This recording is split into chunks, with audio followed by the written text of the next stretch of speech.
pessoal. Eu sou a Neuza Maria Bojiquian, no ar com o programa do Diálogos INEU, produzido pelo INCT para estudos sobre os Estados Unidos.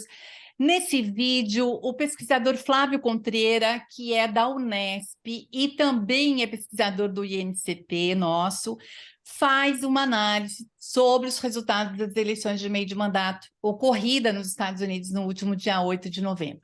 Esse vídeo com o Flávio Contreira, ele compõe, juntamente com os vídeos anteriores, tanto do professor Rafael Iores como da professora Camila Vidal, uma série que aborda os resultados das últimas eleições nos Estados Unidos. E nesse vídeo de hoje, o Flávio Contreira traz uma valiosa contribuição, né, para a gente, ao nos ajudar a entender um pouquinho mais, não apenas o desempenho do Partido Republicano nessas midterms e o impacto desses resultados em termos de liderança do chamado grande partido, grande e velho partido, né, o Partido Republicano. E ele também nos ajuda a entender um pouquinho a atuação desse partido contra Biden nesses últimos 2 anos, que realmente não foram fáceis. Depois o Flávio vai aí entrar em aspectos mais pontuais sobre isso. Flávio, os principais congressistas republicanos, eles juraram que usariam o teto da dívida federal para forçar o presidente Biden a negociar pautas de interesse deles. Se eles, né, os republicanos, ganhassem o controle do Congresso, ou seja, se os republicanos, se ganhassem, ameaçaram levar o país a reviver aquele pesadelo, aquele tipo de pesadelo que poderia terminar, em última instância, em calote da dívida pública e, consequentemente, a uma recessão. E também ameaçaram impor outros grandes dilemas para a Casa Branca nos próximos 2 anos aí do governo Biden. De fato, o balanço fiscal mostra que o teto da dívida precisará ser aumentado no próximo ano para permitir que o governo tome dinheiro emprestado para pagar os gastos que o Congresso, aliás, né, e a Casa Branca já contraíram. E também, a propósito, a dívida pública nacional total dos Estados Unidos está hoje em cerca de 31 trilhões. E em dezembro de 2021, o Congresso aumentou o limite em 2,5 trilhões de dólares.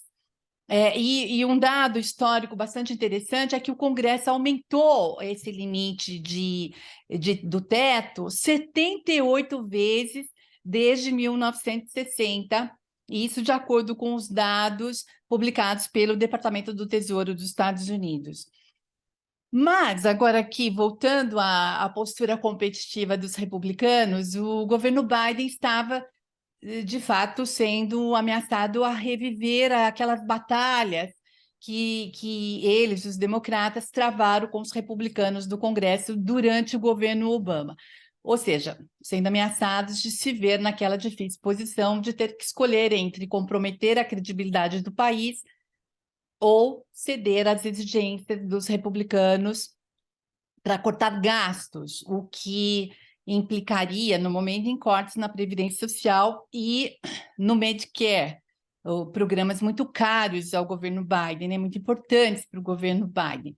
E o governo Biden certamente prometeu não ceder, não fazer nenhuma concessão aí nesse aspecto. Então, Flávio, eu te pergunto, com essa nova configuração legislativa que resultou aí das midterms, quais serão os desafios do governo Biden para fazer frente à oposição dos republicanos que estão aí dizendo, pregando todo momento que foram 2 anos de gastos irresponsáveis dos democratas que impulsionaram essa inflação histórica que a gente vê aí.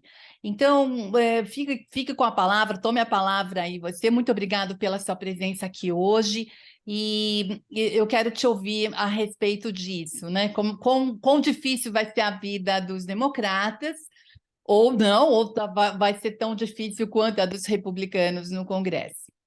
Bom, Neuza, inicialmente gostaria de te agradecer pelo convite, é uma enorme satisfação estar aqui.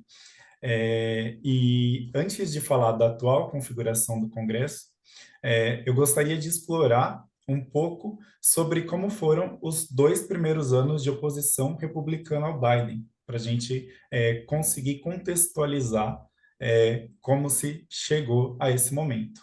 É, a 117ª legislatura, que foi que corresponde a esses 2 anos, ela foi incrivelmente funcional, apesar da forte oposição republicana, né?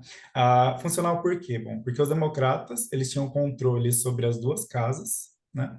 E desde março de 2001, os legisladores conseguiram aprovar importantes legislações, como o pacote de 1,9 trilhão para ajudar a economia a se recuperar da pandemia de Covid-19, né? O qual, inclusive, tem sido acusado de contribuir para o aumento da inflação. E aqui eu já cito a importante lei de redução da inflação.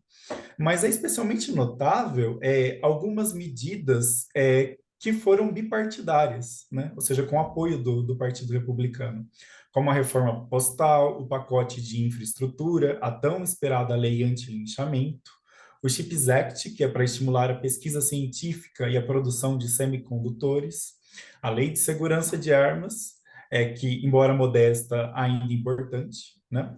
E isso também se aplica a medidas de apoio militar e econômico à Ucrânia e a entrada da OTAN e a entrada na OTAN da Finlândia e da Suécia, né?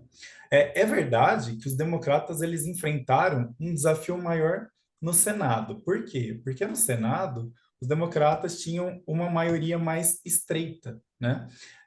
Se a gente lembra, os democratas tinham 48 senadores e mais dois senadores independentes que somavam ali com os democratas e chegavam a 50 senadores, e o desempate da vice-presidente Kamala Harris garantia, então, uma maioria assegurada ao Partido Democrata.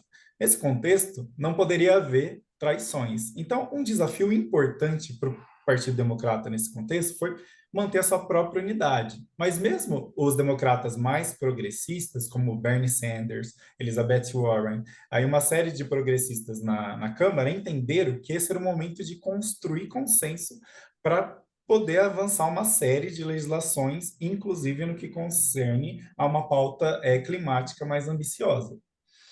O senador democrata da Virgínia Ocidental, Joe Manchin, em alguns momentos ele causou uma certa dor de cabeça ao Partido Democrata, quando, por exemplo, ele anunciou sua oposição ao plano Build Back Better do Biden, que precisava de seu voto para conseguir uma maioria, né?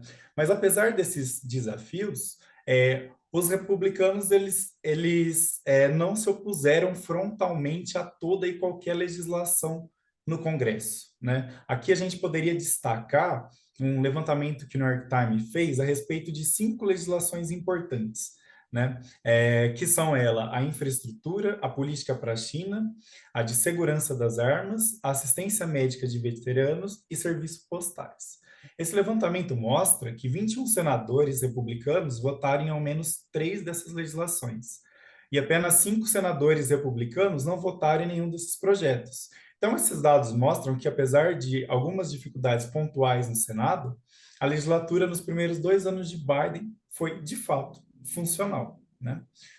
E com isso, a gente chega às midterms e à nova configuração legislativa, né? Apesar da investigação da Câmara sobre a insurreição de 6 de janeiro de 2021 e as investigações criminais em vários estados, o ex-presidente Donald Trump ele chegou para as midterms como a principal liderança política do Partido Republicano.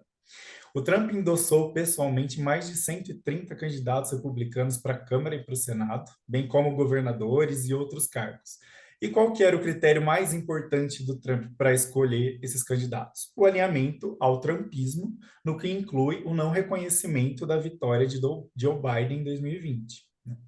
Na preparação para as midterms, governadores republicanos e as legislaturas estaduais, elas colocaram questões de raça e gênero no centro da legislação política e da discussão pública.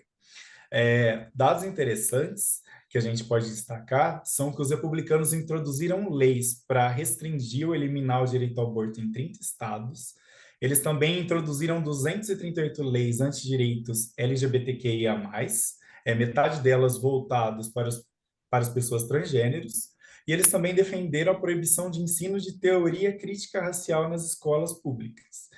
Esse é um ponto muito interessante e que vai nesse sentido de propagar fake news, porque a teoria crítica racial, ela é uma teoria legal sofisticada sobre o racismo que nunca foi ensinada nas escolas, mas para os republicanos significou oposição ao alcance do racismo. Então, eles alegam que a teoria crítica racial está sendo usada para doutrinar os alunos com a ideia de que os brancos são racistas e para fazer com que as crianças brancas se sintam envergonhadas. É, esse conjunto de legislação anti-aborto, anti-LGBTQIA+, anti-teoria crítica racial dos republicanos, ela representa uma reação contínua de brancos de todas as classes sociais contra os movimentos sociais das décadas de 60 e 70 que trouxeram uma legislação progressista para negros, latinas, mulheres e pessoas LGBTQIA+. Então, em que pese esse papel de liderança e norteador que o Trump teve nas midterms, as expectativas criadas em torno de uma onda vermelha no legislativo não se concretizaram. Os republicanos do Senado perderam uma disputa importante na Pensilvânia para o democrata John Fetterman, e embora os republicanos tenham conseguido uma vitória importante na Câmara Baixa, os democratas mantiveram o controle sobre o Senado. Né? Com o apoio dos senadores independentes, os democratas chegam a 50 e mantêm o controle tal como está com o desempate da vice-presidente. Contudo, a eleição para o Senado na Geórgia, cuja disputa vai para o segundo turno, pode mudar um pouco esse quadro e oferecer uma maioria clara aos democratas caso Warnock saia vitorioso. Né? Mas o que significa para o Congresso cada casa controlada por um partido? Então, muito provavelmente um retorno ao impasse que definiu o governo federal nos últimos anos. Né? Então, uma divisão entre uma Câmara controlada pelos republicanos e um Senado administrado pelos democratas quase certamente significa que nenhum dos dois partidos vai ter votos o suficiente para avançar sua própria agenda. Os democratas provavelmente serão forçados a deixar de lado os itens restantes da agenda de Biden que ainda não foram votados, por exemplo, a proteção ao direito do aborto, que caiu em Roe vs. Wade. Né? E com a maioria estreita na Câmara Baixa, os republicanos terão de caminhar unidos, inclusive, para conseguir eleger o presidente da Câmara. Né? As projeções atuais indicam que os republicanos devam ter entre 220 e 222 membros eleitos na Câmara. O líder da minoria na Câmara, o republicano Kevin McCarthy, ele ganhou, né, nessa semana já a indicação para líder de seu partido com 188 votos do caucus republicano. Mas é importante destacar que 31 legisladores republicanos não votaram nele.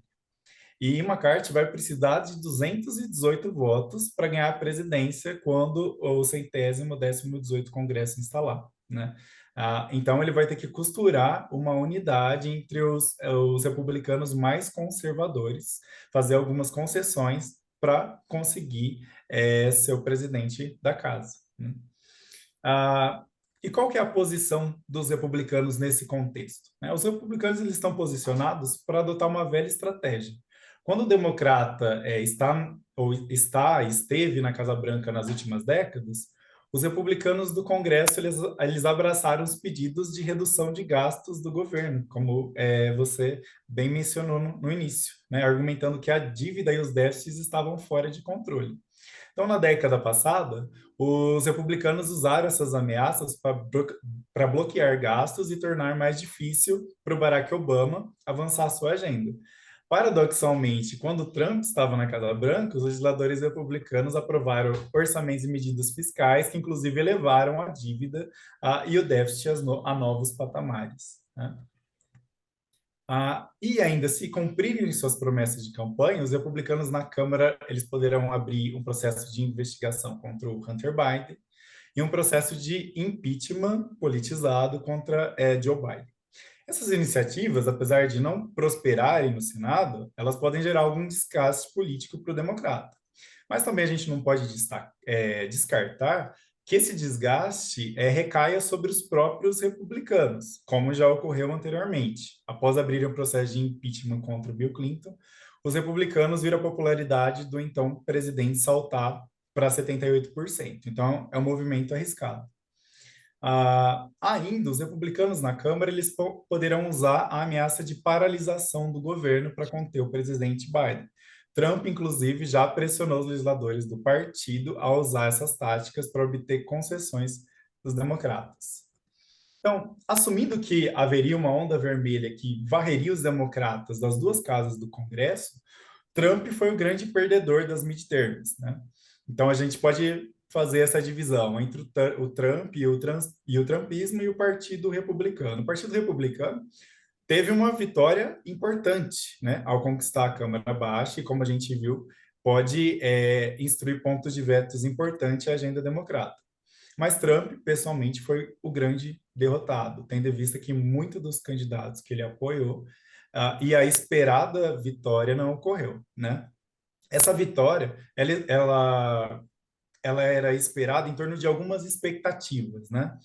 Então, a gente pode destacar pelo menos três expectativas: a baixa popularidade de Biden, a insatisfação com a inflação e o próprio histórico que o partido que ocupa a presidência em seu primeiro mandato tem em perder uma certa quantidade de assentos importantes na Câmara, né? O próprio Barack Obama, em 2010, perdeu 63, em 94, Bill Clinton perdeu 52 e o próprio Trump, em 2018, perdeu 40, né? Mas as projeções indicam agora que os democratas devem perder entre 8 e 10 cadeiras na Câmara Baixa, que demonstra que a tão esperada onda vermelha não veio. No entanto, as perdas democratas elas foram muito menores, mesmo nesse momento de dificuldade e baixos índices de votação para o democrata. Então, como Biden conseguiu resistir a essa tendência histórica? A resposta está, em parte, em Trump, né? Mas não foi apenas o talento de Trump para escolher candidatos ruins em estados que os republicanos precisavam vencer, né? E ele escolheu candidatos muito ruins. Foi a transformação que ele fez no próprio Partido Republicano. Então, a maioria dos candidatos do Partido Republicano negou ou questionou a legitimidade das eleições de 2020. Isso permitiu que os democratas, começando pelo próprio Biden, argumentassem que quais fossem as queixas da população com o manejo que os democratas tiveram com a economia, os eleitores tinham que votar nos democratas para salvar a democracia. Muito bem, Flávio. Acho que são pontos bastante relevantes aí, realmente, que você traz, né? Ter aí uma previsão de, né? Projeta-se um cenário de impasse, né? Porque o Partido Democrata tem as suas prioridades, o Partido Republicano tem as suas prioridades, né? E se, pelo menos, esse projeto bipartidário, né? Algo que esteja aí de interesse mútuo, realmente a gente pode esperar esse impasse. E, por exemplo, a pressão sobre os gastos relativos à energia limpa, né, para atenuar aí a mudança climática, né, é um outro ponto que aprovada aí como parte da lei de redução da inflação, a legislação econômica aí que você citou de assinatura do Biden, né? Então, acho que esse é um ponto aí também que a gente poderia discutir aqui, mas não vamos entrar nessa pauta específica, né? E, como sempre, os republicanos também estão vigilantes para que o governo desacelere ou reverta os planos de aumentar os impostos, né? Eles têm ojeriza, né, desse tema. Eles se mostraram determinados a fazer como fizeram com o Obama na presidência. Ou seja, se o Biden quiser aumentar por exemplo, aí, sei lá, 1 trilhão ou 2 trilhões no teto da dívida, eles precisariam cortar também 2 trilhões do déficit do planejado anteriormente, né? Então tem que fazer essa reconciliação aí que eles chamam, né? E não partir para o aumento de impostos, que é o que eles não aceitariam, né? Não devem aceitar. Como diz lá os lobistas, né, que ficam vigilantes para não ter esse aumento de impostos, é o que temos para hoje. Ou faz a reconciliação, então não se avança com nada, né? É, e aí eles mesmo dizem assim, não precisa, não pode nem reclamar, dizer que isso aí é uma coisa, uma inovação, é sem precedentes, porque não é, porque a gente já fez isso lá com o Obama da última vez e ele cedeu. Então, o que eles estão esperando? Eles estão dizendo para o Biden, você também vai ter que negociar, né? Os democratas, eles também vão ter que negociar, vocês também vão ter que ceder, né? E a gente também nota que essas pressões todas, mas principalmente aquela que faz do aumento do teto de gasto uma arma política, vem do ex-presidente Donald Trump, né? É só a gente lembrar que o Trump criticava o líder do Partido Republicano no Senado, o Mitch McConnell, é, dizendo que ele cedia às pressões, né, nas negociações com os democratas do Congresso no passado, né? E, bom, com esse comentário, eu então proponho a gente abordar uma outra questão que se refere às lideranças republicanas que podem estar aí nesse páreo, né, das próximas eleições, ou seja, na disputa presidencial em 2024. Então, Flávio, se a gente não viu a potência de uma onda republicana, conforme você citou aqui, né? Capaz, eu vou usar aqui, né, fazer aqui usar umas metáforas, capaz de afogar os democratas no Congresso e deixar o governo Biden morrendo na praia.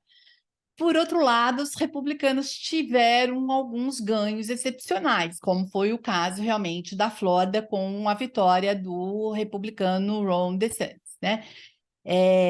Eu estava lendo algumas pesquisas, pelo menos de agosto para cá, né, agosto de 2022 para cá, o governador da Flórida, Ron DeSantis, tem sido apontado aí por pesquisas como a liderança, a verdadeira liderança do Partido Republicano para concorrer à presidência em 2024. O que significa que o apoio a Trump tem se reduzido. E tudo bem, a gente pode dizer assim, mas isso tem acontecido em alguns estados, sim, em 3 importantes estados, pelo menos, né? Além da Flórida, você tem New Hampshire e você tem também, bom, não me lembro agora qual é o outro, mas enfim, tem alguns estados aí bastante importantes que hospedam aí as primeiras disputas das primárias presidenciais, né? E aí tem uma terminologia também que se usa, né? O The Washington Post usou isso. Dizem que no momento o DeSantis parece o candidato perfeito. Outras pesquisas também trouxeram dados um pouco mais, vamos dizer, mostrando uma vantagem do DeSantis, mas também não tanto assim. Então você tem alguns institutos de pesquisa mostrando uma maior vantagem para o DeSantis e outro colocando, o YouGov, por exemplo, colocando numa amostragem aí, identificando que o DeSantis teria uma vantagem aí de, parece que 2 pontos percentuais, né? Ele estaria com 41% na preferência dos eleitores republicanos e o Trump apareceria aí com 39%, mais ou menos, né? Mais ou menos, não, 39%, então dando essa diferença de 2 pontos percentuais. Agora, se ele tende a ser apontado como um candidato perfeito no momento, não quer dizer que isso se consolide ou que isso se verifique daqui a 2 anos. Porque quem acompanha as campanhas presidenciais nos Estados Unidos já testemunhou o fracasso de outros candidatos que tendiam a ser apontados como fortes presidenciáveis, né, fortes candidatos, e isso não ocorreu. Então, Flávio, qual seria a sua análise sobre essa questão, né? Ou seja, de como que a gente pode prever aí o Partido Republicano no futuro, né? Estamos falando de 2024. Como é que você vê isso? Até o momento, apenas o ex-presidente Donald Trump declarou oficialmente, publicamente, que vai concorrer à indicação do Partido Republicano nas eleições de 2024, né? Ele deu um pronunciamento há 2 dias atrás, cercado por aliados, conselheiros. Ele fez um discurso repleto de afirmações espúrias e exageradas, né? Mostrando uma certa nostalgia sobre aquilo que ele acredita que o governo dele foi, né? Comparando com os supostos fracassos do governo Biden, né? Mas a terceira candidatura presidencial de Trump, ela também coincide com um período de real perigo judicial para ele, né? Já que ele tem enfrentado investigações, né? Relacionadas tanto à invasão ao Capitólio quanto aos documentos confidenciais que ele levou para sua propriedade em Mar-a-Lago, né? E se essas investigações prosperarem de alguma forma, talvez o Trump nem tenha condições de conseguir ser indicado pelo Partido Republicano.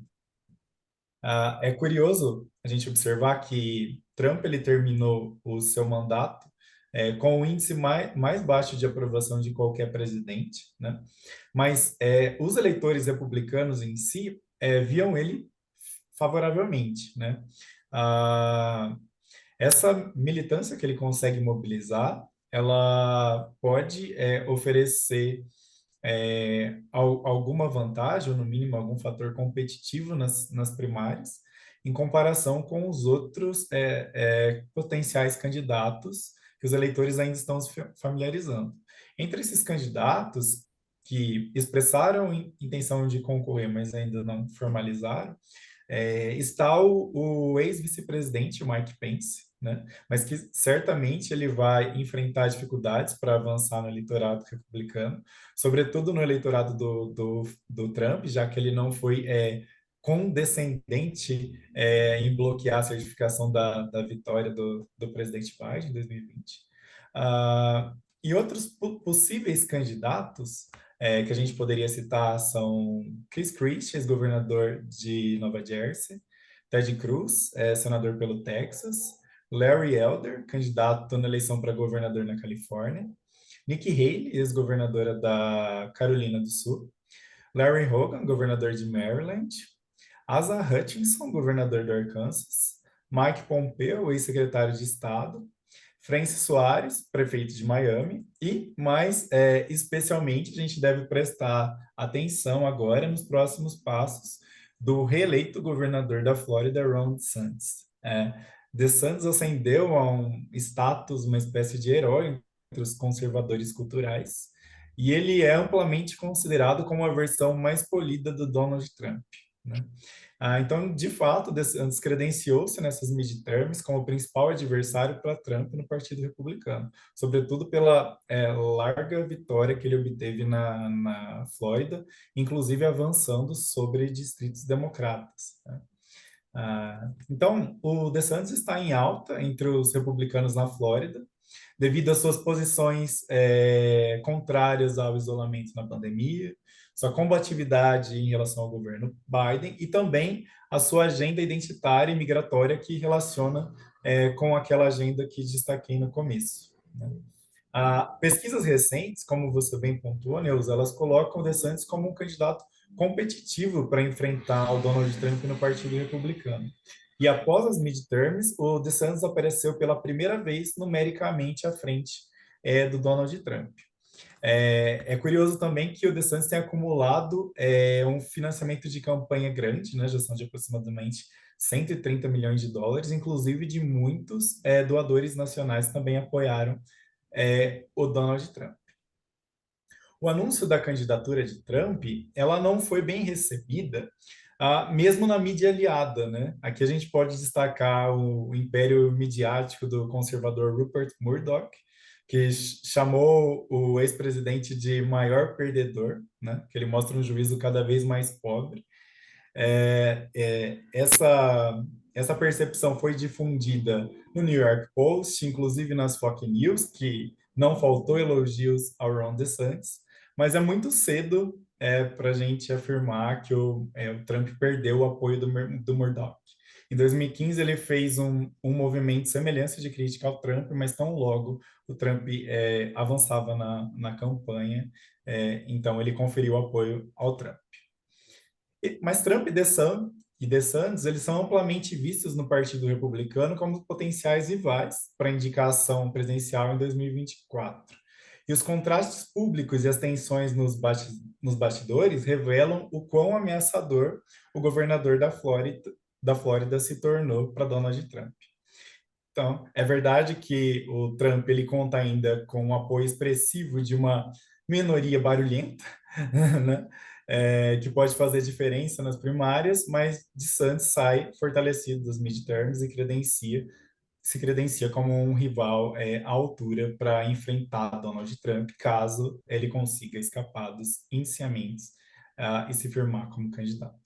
Bom, Flávio, com isso a gente encerra por aqui o nosso programa de hoje e eu agradeço muito a você pela participação aqui, né?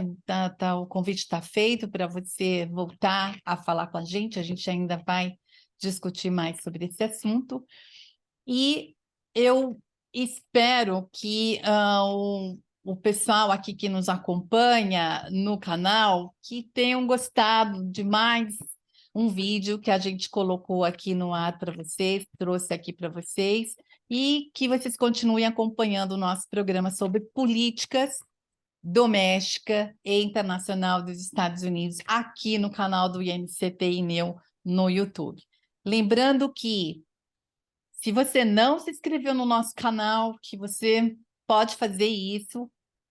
É importante que você faça isso para nós, é importante para nós e para você. Você ganha aqui toda vez que a gente está subindo um vídeo, um conteúdo novo, você será avisado desse novo vídeo, portanto, você não vai perder nada, tá bom? Então é isso. Obrigada e até a próxima apresentação. E mais uma vez, obrigada, Flávio. Foi um prazer, Neus. Agradeço novamente pelo convite. Até a próxima.